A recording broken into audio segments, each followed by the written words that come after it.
Next customer. Please come this way, I called out as the cash registers grew increasingly crowded. Swiftly, I opened the adjacent register and began guiding customers through their transactions.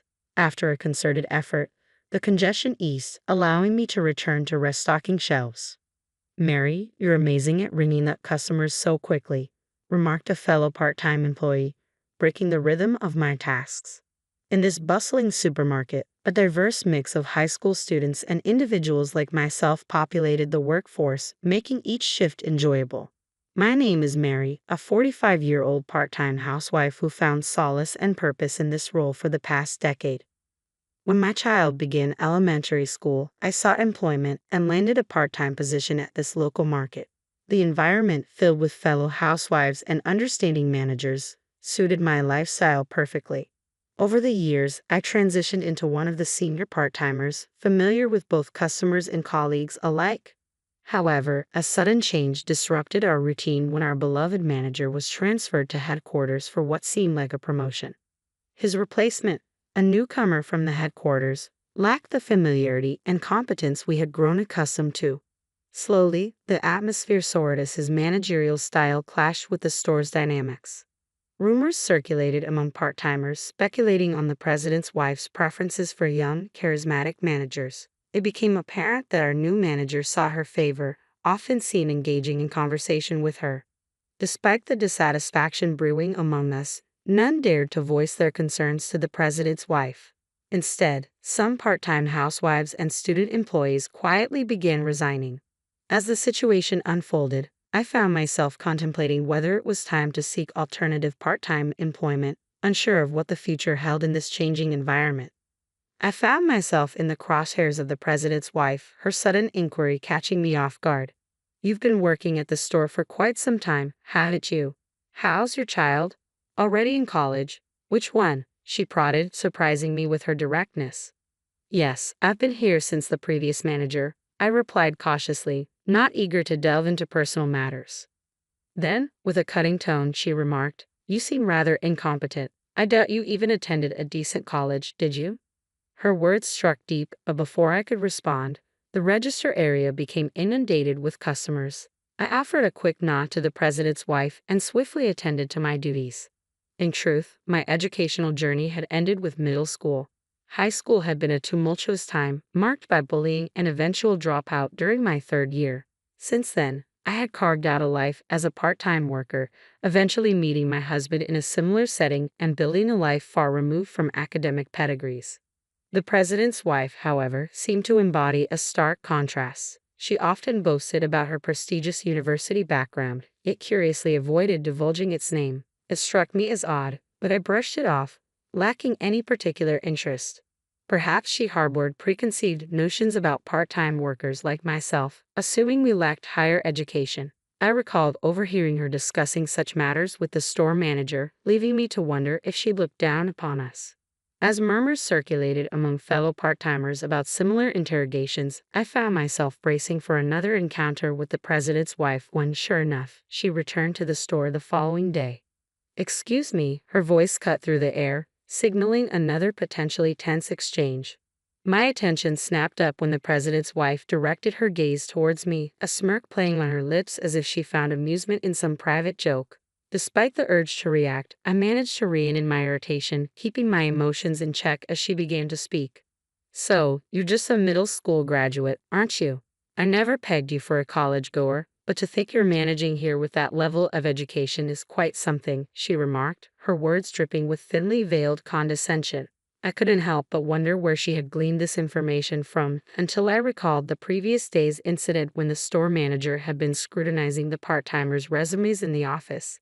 It seemed that what should have been confidential information had somehow found its way into the president's wife's hands. Annoyance bubbled within me at the thought of her freely sharing such personal details with other employees. I had never sought to fabricate my educational background, but the audacity of someone spreading rumors about my academic history grated on my nerves. While my fellow part-time colleagues seemed unfazed by the revelation, the president's wife took every opportunity to remind me of my supposed educational shortcomings. It became her refrain, peppering our interactions with thinly veiled jabs. "Maybe you wouldn't understand, Being just a middle school graduate, she would quip, using my education as a pretext to assign me menial tasks like cleaning. The repetition of her taunts grated on my nerves, feeling a growing resentment towards my workplace. I began to question why I subjected myself to such treatment, feeling increasingly disheartened by her relentless needling. A few days later, when she returned to the store, her mere presence was enough to stir up irritation within me. As I attempted to sidestep her, she caught my eye and gestured towards the cardboard box storage area, an area typically left untouched as it was designated for supplier use. "People like you should be familiar with garbage," she sneered, her words laced with disdain. "Middle school graduates like yourself are just here to collect a paycheck." Her words stung, delivered in the privacy of the back room, shielded from the scrutiny of customers. It was a deliberate attempt to belittle me, a reminder of my perceived inadequacies in her eyes. I had always managed to endure, especially since most interactions occurred in the bustling sales area. But on that particular day, the weight of my pent-up frustration became too much to bear. "Excuse me, but I believe I earned my paycheck through diligent work, regardless of my educational background," I interjected, my tone laced with simmering anger. The president's wife appeared taken aback, clearly unaccustomed to such pushback. "If you're going to be here, why not contribute something beneficial to the store? We're never quite sure what you're up to," she retorted, her words dripping with disdain. Ignoring the curious glances of passing colleagues, I pressed on. "And what exactly are you contributing by gracing us with your presence? Chatting with the manager, flirting with male employees and high school part-timers, looking down on the rest of us?" I challenged, refusing to back down. Her face flushed crimson with rage as my words hit their mark.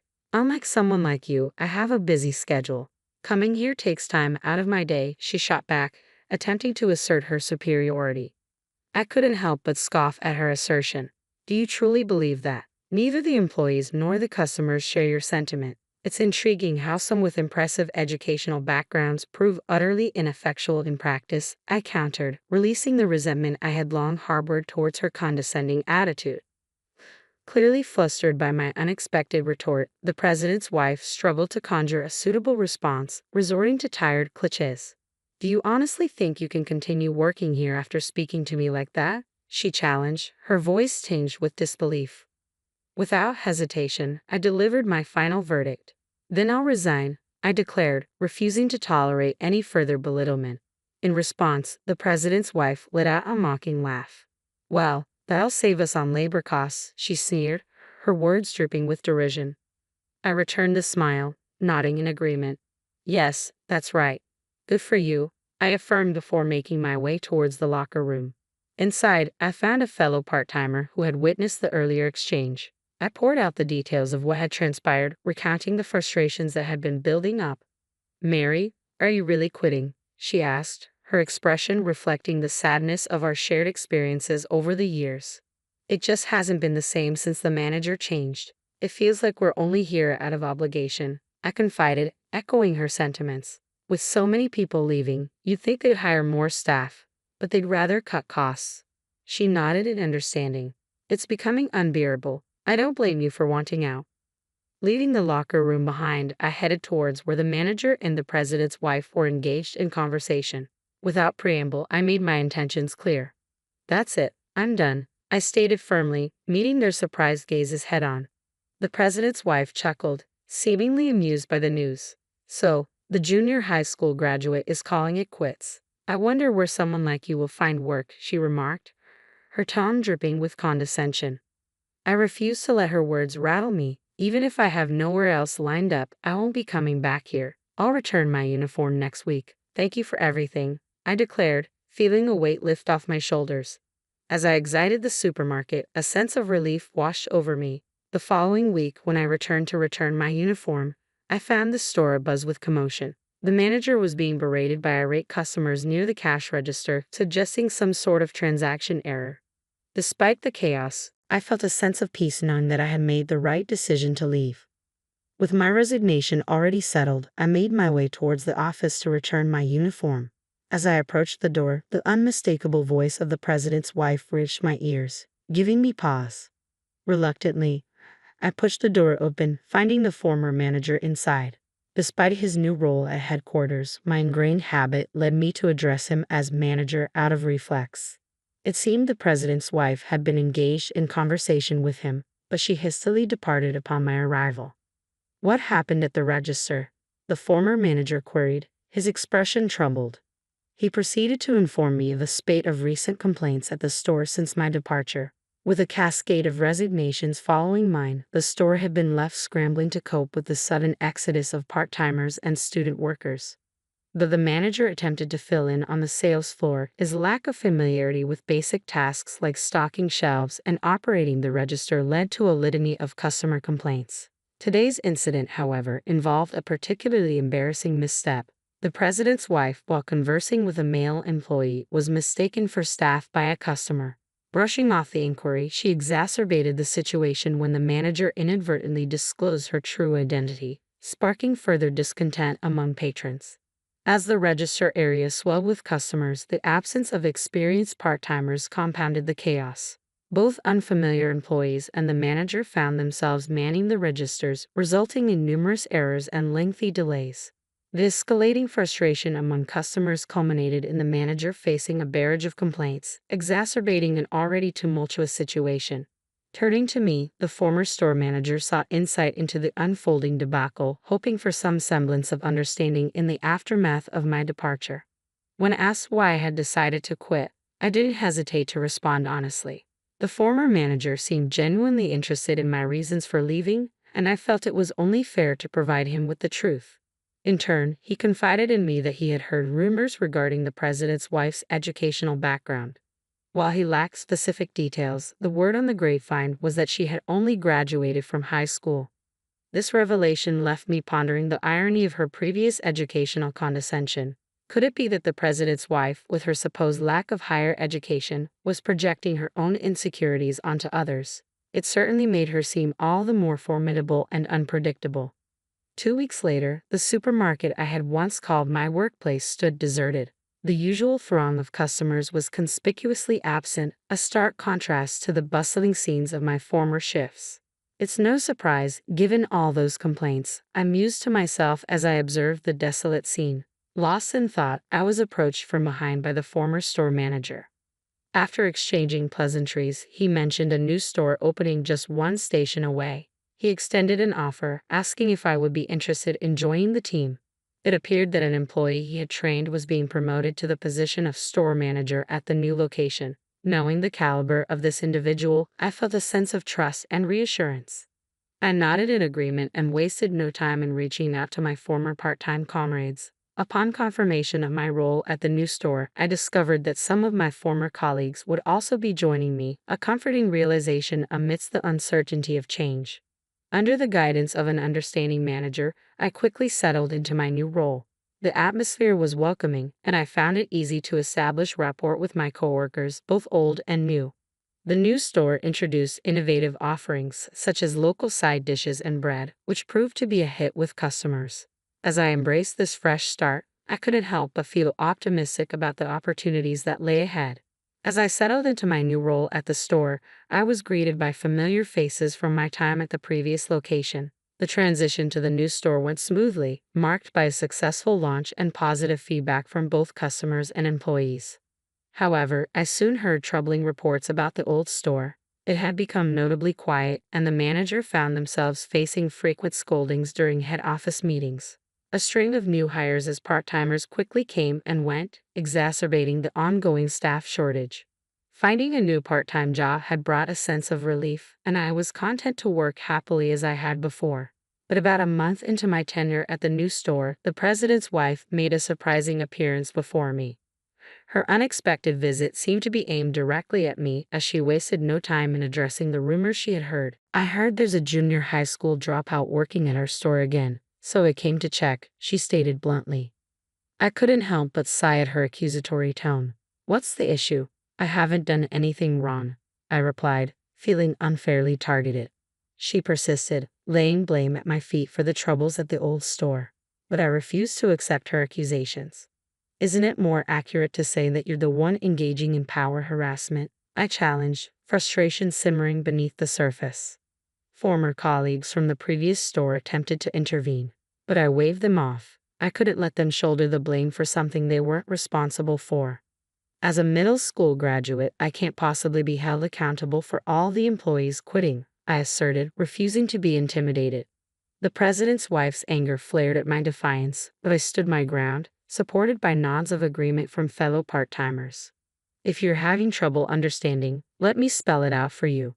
Your disdain for our educational backgrounds and the manager's incompetence have created a toxic environment, I explained, my words ringing with conviction.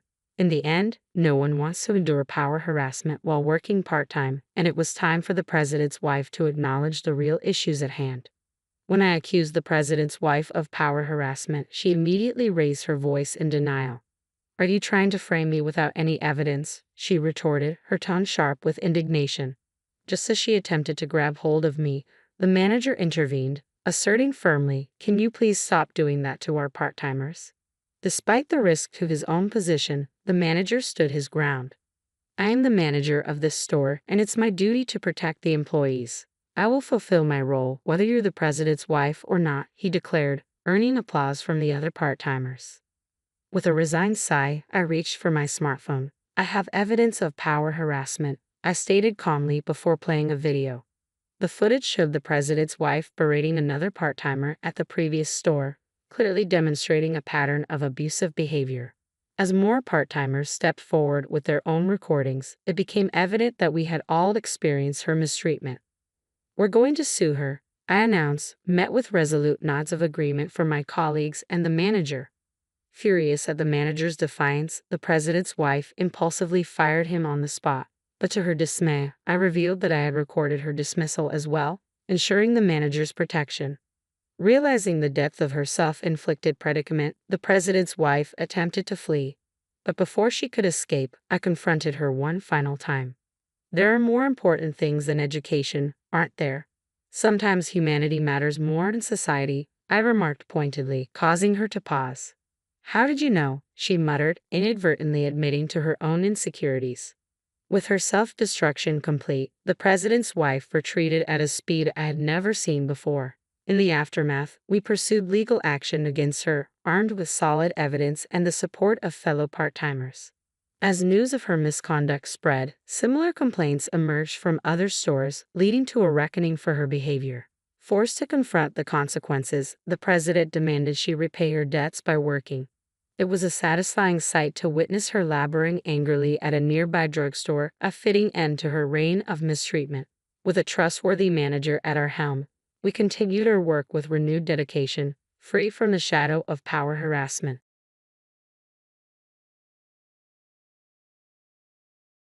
From this moment onward, consider the space ours. Outsiders, hit the road. Hold up, what's the deal here? What's got both of you fired up?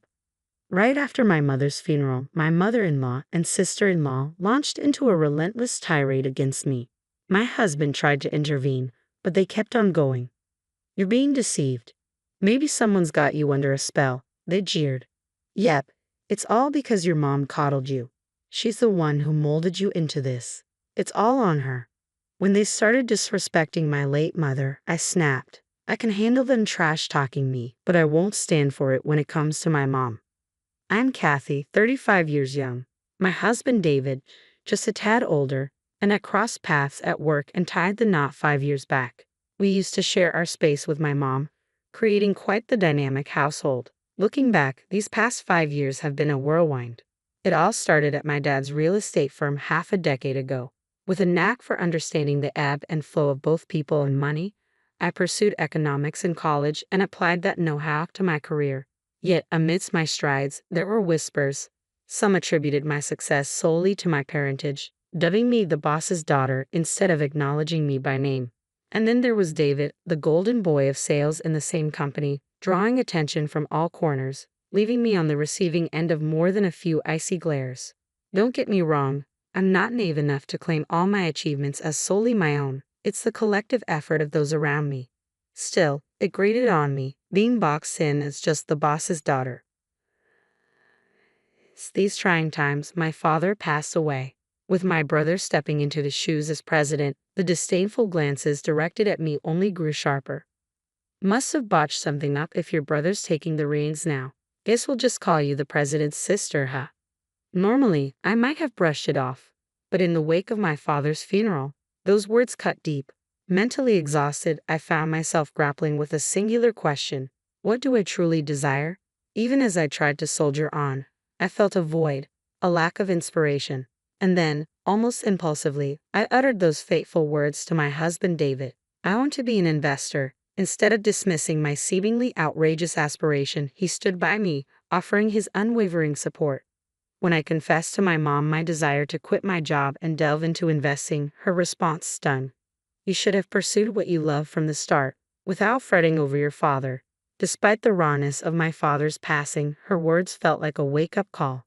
Previously consumed by the negatives, her smile ignited a newfound resolve within me, one that cared little for the opinions of others. Amidst the chaos of funerals, estate settlements, relocations, and a whirlwind of tasks, I embarked on my journey as an investor. It wasn't all smooth sailing from the get-go, but with the unwavering support of my calm and cheerful husband and my mother's encouraging presence, I pressed on. With a combination of my savings and my father's inheritance, my investments began to bear fruit. Over the years, my income soared far beyond what I earned at my previous job, leading to a deeply fulfilling life. Yet amidst this joy, two shadows loomed large: my mother-in-law and sister-in-law, constant sources of concern.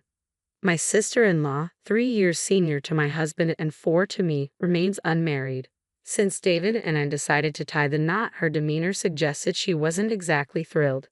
Even my mother-in-law seemed to view me as nothing more than a privileged daddy's girl, despite my equal footing in the workforce. Despite my father's CEO status, each visit to my in-laws was met with snide remarks.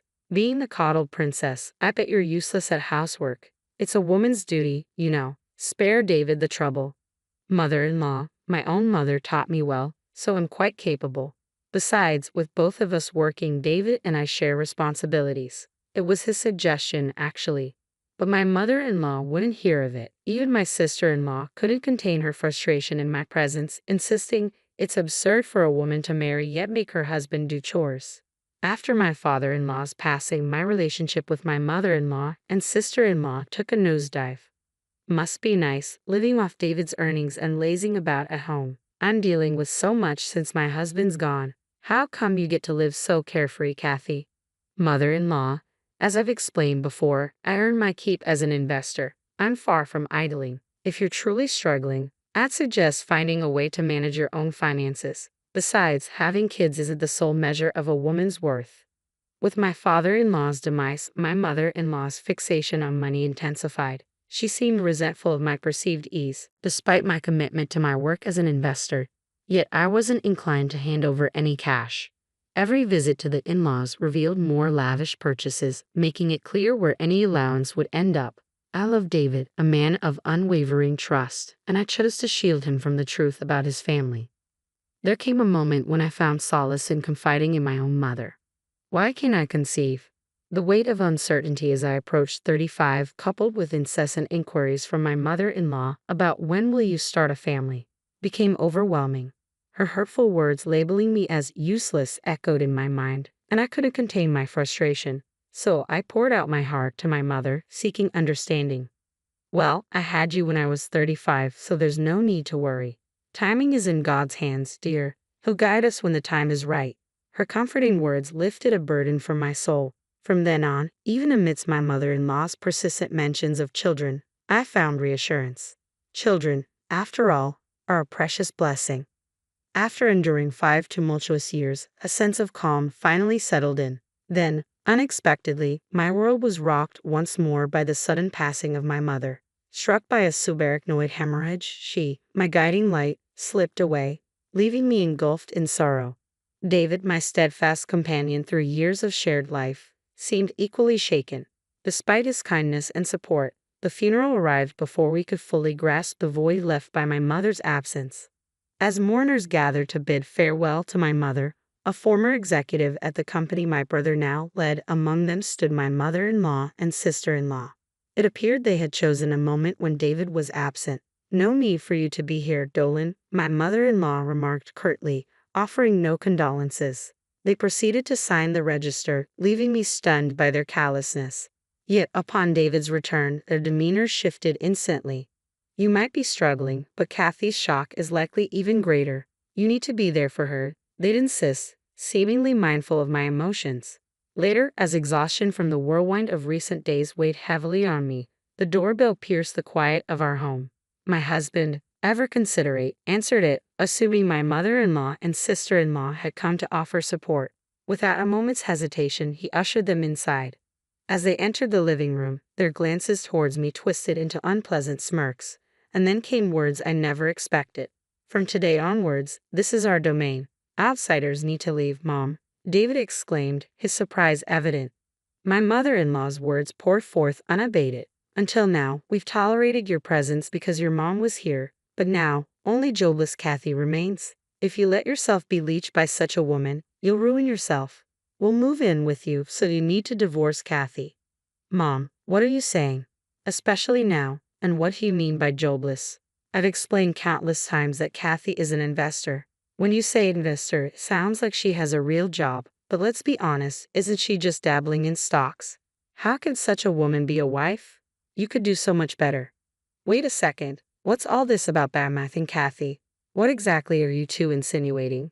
Kathy earns her own keep. Don't belittle her efforts. You're the ones being misled. You've been under Kathy's mom's influence all this time. Haven't you been brainwashed? That's right, Kathy's turned out this way because her mom spoiled her. I can see why David defends her. It's her mom's fault for raising her like this. As my sister-in-law and mother-in-law continued their disparagement of my mom, my simmering anger finally boiled over. I could endure their insults directed at me, but I refused to tolerate any disrespect towards my mom. Stop tarnishing the memory of my late mother, I seethed, glaring at them. Yet they both grinned smugly, showing no hint of remorse. Fine, we get it. You don't want us talking about your mom, huh? Now that the mom who always sided with you and allowed you to be a recluse is gone, it must be tough to face the truth. My fists clenched, trembling with suppressed rage. Taking a deep breath to rein in my emotions, I prepared to fire back, but before I could speak, it was David who stepped in. That's enough, Mom. Stop speaking ill of Kathy, David interjected firmly, addressing both my mother-in-law and sister-in-law. Kathy isn't a recluse, she's a legitimate investor. My mother-in-law and I have been supporting Kathy's endeavors from the start. If Kathy were just fooling around, neither of us would have stood for it. Even my mother-in-law, sister-in-law, and I couldn't conceal our surprise at David's uncharacteristically stern tone. My mother-in-law seemed taken aback, scrambling to offer excuses. Don't be so upset. Nevertheless, Kathy's lifestyle thus far has been sustained by your income, hasn't it? You've provided her with a privileged life, even buying her this lavish condo. Poor David. If you move in with us, we'll take care of all the household chores. Just give us a small allowance. That's all we need. Isn't that right, Mom? My mother-in-law's words were cut short by David's flustered voice. This apartment belongs to Kathy. What? My mother-in-law's incredulous cry filled the room, her surprise impossible to conceal. She scrutinized David with wide eyes, as if seeking confirmation. This apartment belongs to Kathy. When did this happen? I never agreed to that. This apartment was part of my father-in-law's legacy, and Kathy inherited it. That's why the title is in her name. Besides, we split the living expenses evenly. I don't understand what you're insinuating, but Kathy earns more than I do.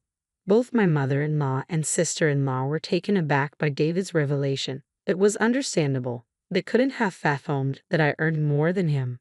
My mother-in-law's energy waned at David's words, leaving her looking like a deflated balloon. Taking the reins from her, my sister-in-law spoke up. That's impossible. Do investors really make that much? Just by trading stocks as an individual? I can't speak for other investors, but perhaps Kathy has a knack for it. Regardless, the facts remain. How dare you undermine my beloved wife? This is our home. Stop kidding around, both of you. Leave now. Upon hearing David's words, my sister-in-law spiraled into panic. What? Hold on. We came here expecting to move in today. What? Now it was my turn, along with my husband, to exclaim in surprise. You sold our house. Why the sudden decision? You could have at least discussed it with me. We thought we could stay here. And we were strapped for cash. I quit my job, assuming you'd support us. If you don't let us stay, we'll be in serious trouble. Mom, please say something. With pleading eyes fixed on David, my sister-in-law shook her mother, who seemed frozen in shock. But the magnitude of the situation left my mother-in-law in a daze. My sister-in-law, her confidence shattered, now clung to me for support. "Hey, Kathy, I'm sorry. Please talk to David for me. We can't go on like this. You mentioned you sold your house, so you must have some money saved up, right?" I spoke coolly to my clinging sister-in-law, prompting her to lash out at me. "Don't act clever. Just because your investments turned out well, don't think you're above everyone else. Know your place. Enough is enough." David's voice boomed, drowning out even my sister-in-law's protests. He fixed a piercing stare on her as she fell silent.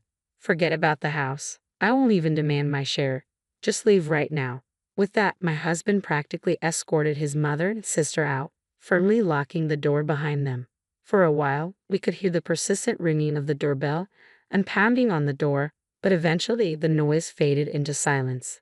After that ordeal, word from relatives had it that my mother-in-law and sister-in-law had secured a modest apartment to rent and were now living together. Their old family home, nestled in a remote area, didn't fetch much on the market, given its location and the value of the land. My sister-in-law struggled to land a decent job, and their funds quickly dwindled. Despite their repeated attempts to rely on David and me, we firmly shut the door each time. They resorted to selling off their designer possessions and now reportedly scrape by with part-time jobs, working tirelessly from dawn till dusk. Meanwhile, I've enjoyed the freedom that comes with being an investor, no longer subjected to hurtful remarks. And as my late mother had foretold, we're preparing to welcome a new member into our family next year. Once again, I'm grateful for her timely blessings.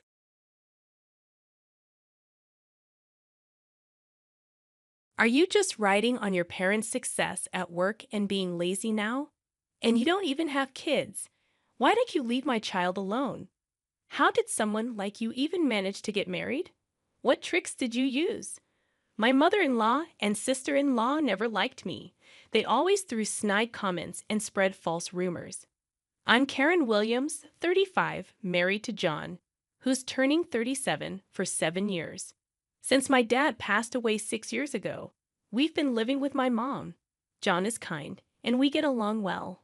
Despite a peaceful home, my career has had its ups and downs, causing me stress. After college, I initially worked at my dad's company, but it wasn't the right fit.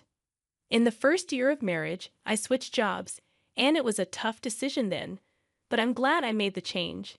I have 2 brothers who stuck with our father's company. Given my family background, it seemed natural for me to join eventually. The company specialized in electrical engineering, so I pursued and completed my degree in that field before joining my father's business. Since my whole family worked there, I never doubted that was my future. When I started, there were rumors that I got the job because of my father, which hurt.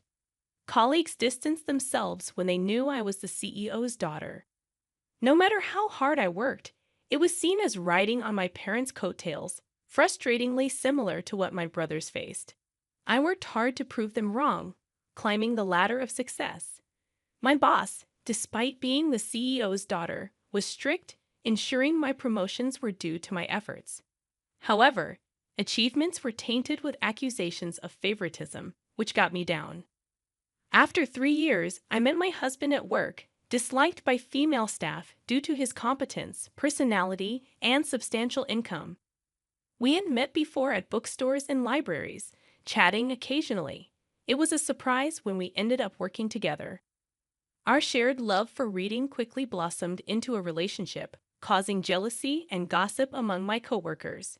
During our time together, I met my husband's family, but my mother-in-law and sister-in-law disliked me. They'd make snide remarks about my supposed easy life and job privileges due to my father. They believed I coasted through life on my parents' success, enjoying a high salary because of them. However, my father, despite being kind-hearted, is strict at work and doesn't mix personal matters with business. He doesn't play favorites just because I'm his child. If I didn't have the skills, he wouldn't have hired me.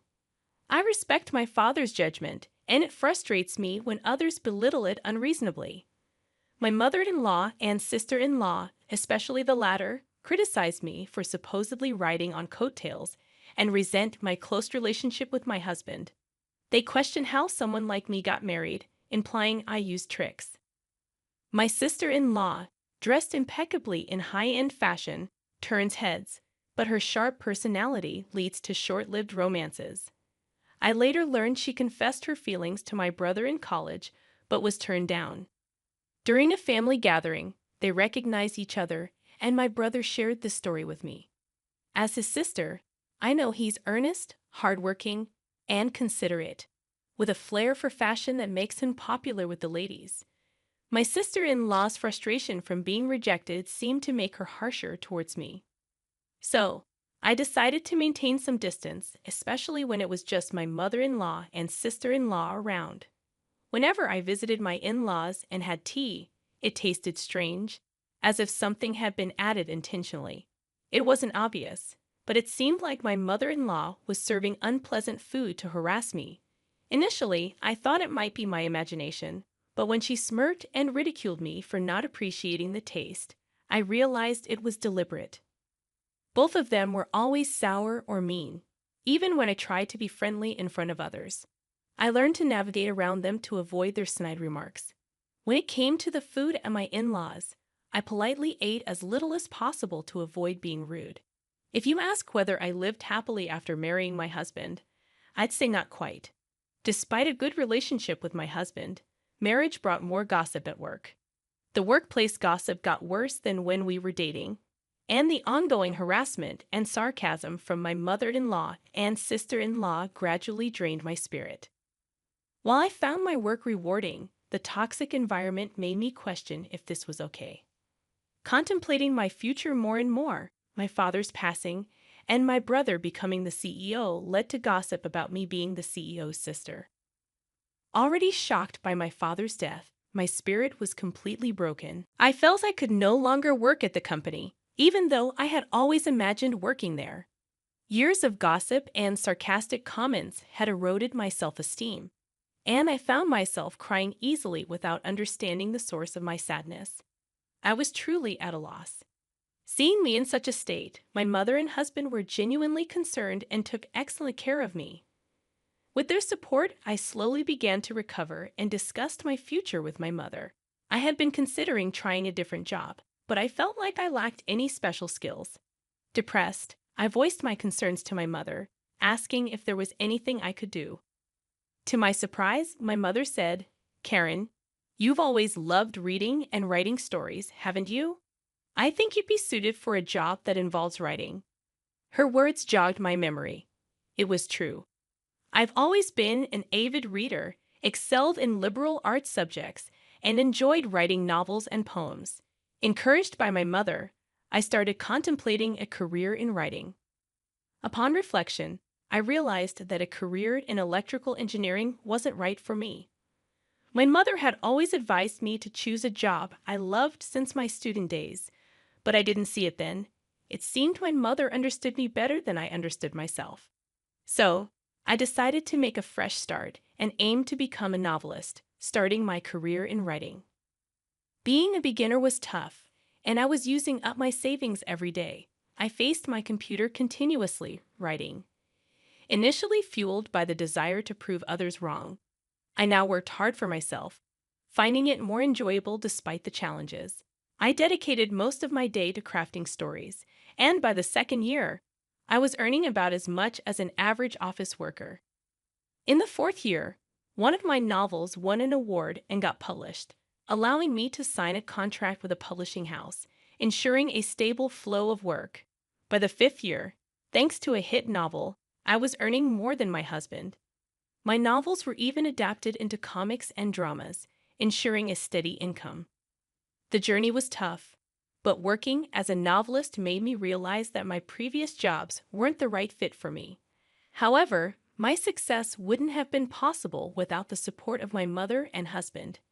As for my mother-in-law and sister-in-law, they doubted my success when they heard I became a novelist, making snide remarks about leeching off my husband. After my father-in-law passed, their comments worsened. Working mostly from home, they called me a nerd due to our high-rise luxury condo, assuming my husband covered all expenses. They believed I didn't contribute financially, despite explaining that the condo was my inheritance and I split living costs with my husband. They continued their comments behind his back, adding stress to the situation. They'd also made rude remarks about me not having children, which started at 30 and has become increasingly tiresome as I approached 35 without any expectations. I faced discomfort from two individuals despite repeatedly explaining work matters to them. Seeking advice from my mother and husband, I decided to address the situation early on, learning from past experiences. Apart from my mother, as the two were part of my husband's family and behaved decently in front of him, I conveyed things to him in the gentlest terms possible. I told him he didn't have to deal with those two, and I would handle meetings or communications with them. Understanding my emotional struggles during the backbiting period, he tried to minimize my interactions with them out of concern. Thanks to his support, the instances of being subjected to their snide remarks lessened, though there were still moments when their malice affected me. Knowing I had allies in my mother and husband helped me quickly bounce back. Regarding the issue of not having children, my mother, who had me at an older age, assured me there was no rush.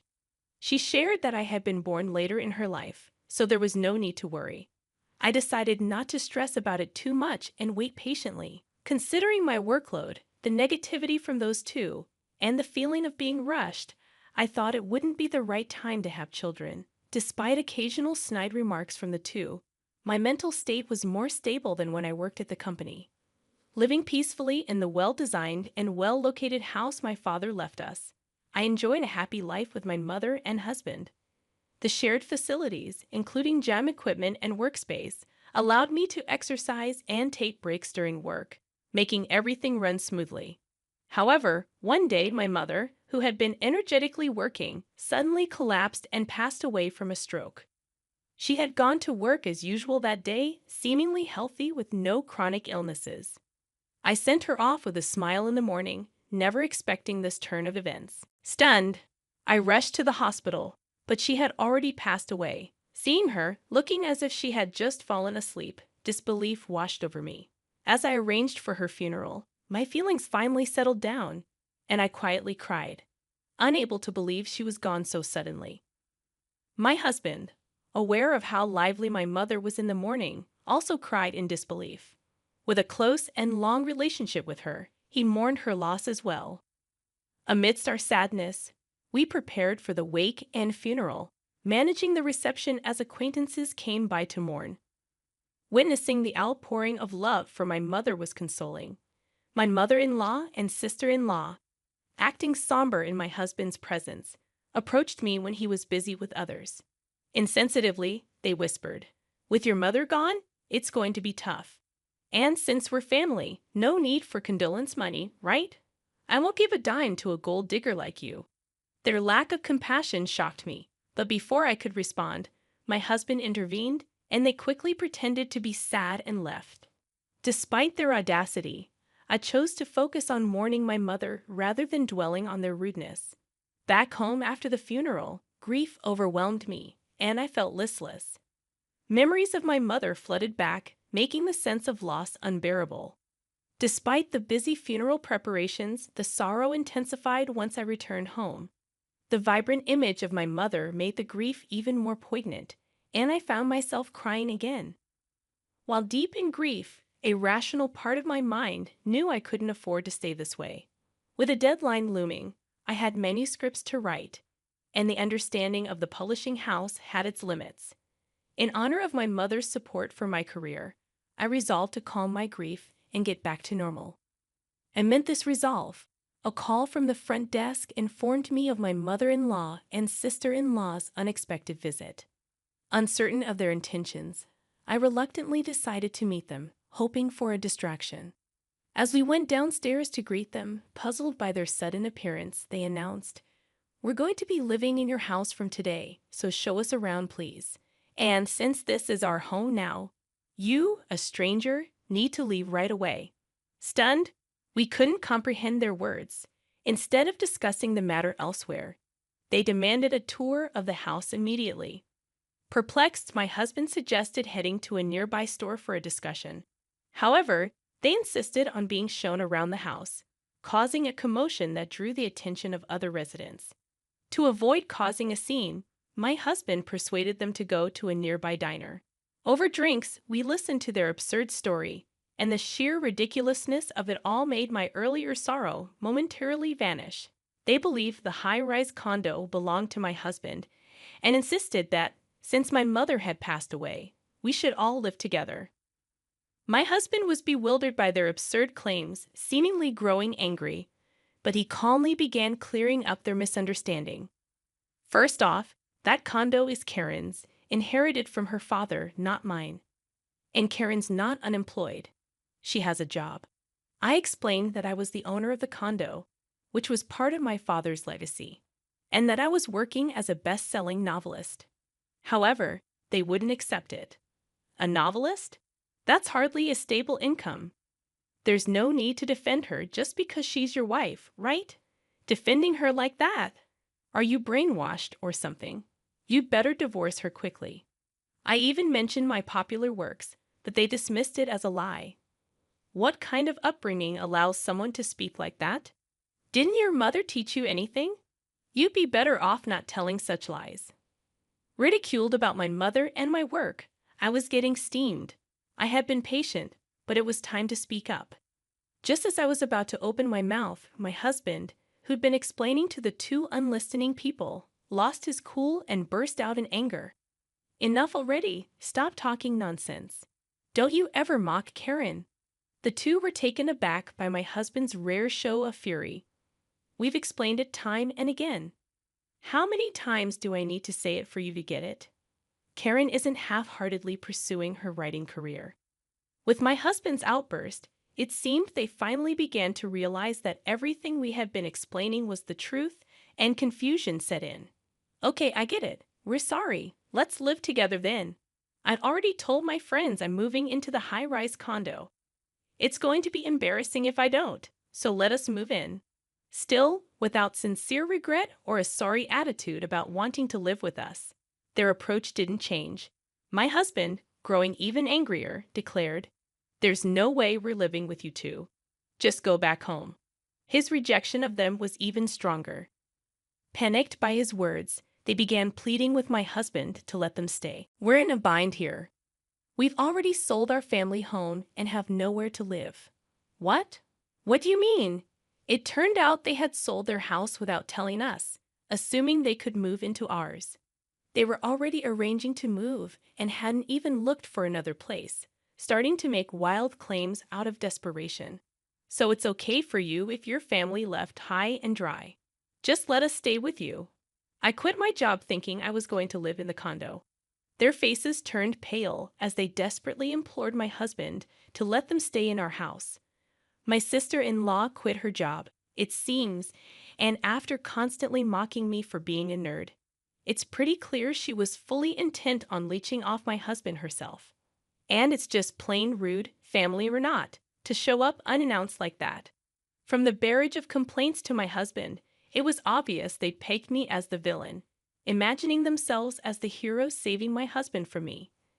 That's why they thought it'd be a great idea to show up out of the blue, convinced my husband to kick me out, and then move in together, thinking he'd be thrilled about it. We'll take care of everything at home, so it's all good, right? We'd like to get a little something for doing the chores if that's okay. They claimed they'd do the housework, but also had the nerve to ask for an allowance. I was utterly taken aback by their shameless attitude. I was angry at them, sure, but more than that, I began to think getting mad at them was just a waste of energy. My husband started getting even angrier with their audacious behavior. If you're going to sell the family home, why wouldn't you say a word to me about it? It's your doing, so if there's no house, that's not my problem. He flat out refused. When they realized they couldn't persuade him, they had the gall to ask me to do it. Hey, Karen, could you please talk John into letting us stay? We won't tell you to leave, and it's fine if you live with us. If things stay as they are, we're out of options. Please convince him. After all the ridicule toward me, what arrogance they had. It's my house and my name, yet they act so high and mighty. I've always detested the idea, but if I ever lived with them, I'd surely be tormented. Before I could sarcastically refuse, my husband burst out again, exploding with anger. Enough is enough. After all the crap you've given Karen, you've got some nerve. Just stop asking for a share of the home sale money and go back where you came from. I don't even want to see you two anymore. And with that, he made an outright declaration of disownement. Despite their persistent attempts to cling to my husband, we ignored them, settled the bill, and promptly left the restaurant. They still shamelessly showed up at our upscale condo from time to time, unrepentant. After I explained the situation to the building manager, they warned those two, knowing that if they kept making a racket, the cops would be called and sent them away. But they still showed up, lurking around the front door, badgering my husband to let them move in or to give them financial help. When my husband finally got fed up and threatened to call the police, they stopped coming around. Looks like he was serious about cutting ties. He even went through with the legal steps to disown them. But then they started sending our phones plenty of messages, emails, begging to live with us, and asking for money kept flooding in. I got so fed up with the constant harassment that I immediately blocked their numbers.